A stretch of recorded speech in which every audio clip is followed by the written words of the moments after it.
सिलीगुड़ी के सेवक रोड में स्थित पीसी मित्तल बस टर्मिनस इलाके में सिटी ऑटो चालकों ने सोमवार सुबह से ही गाड़ी बंद कर विक्षोभ प्रदर्शन कर रहे हैं। उन लोगों का आरोप है कि सालूगाड़ा से बंगाल सफारी तक ई रिक्शा के बढ़ती तादाद के चलते उन लोगों को आर्थिक रूप से भारी नुकसान हो रहा है।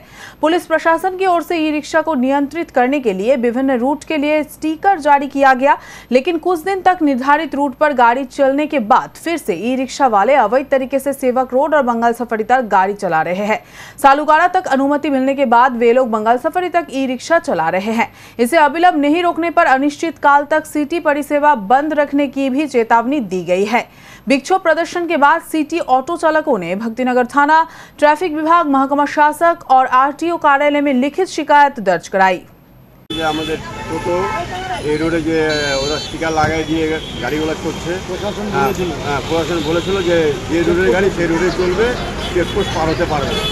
ওরা অবাধে চেকপোস্ট পার করে সালুগাড়া বেঙ্গল সাফারি সব জায়গায় চলে যাচ্ছে, সঙ্গে বিনা নাম্বারও চলে যাচ্ছে। আমরা সরকারের কাছে একটা দাবি দিই, ওদেরকে চেকপোস্ট যাতে পার হতে না দেয়, তাহলে আমরা কী করবো? ওরা করে খাক, আমরাও করে খাই। আপনাকে এখনই দেখাইলাম একটা নম্বর ছাড়া গাড়ি, ওরা চলে যাচ্ছে একদম সালুগাড়া অবধি। আমাদের পারমিট কত অবধি আছে?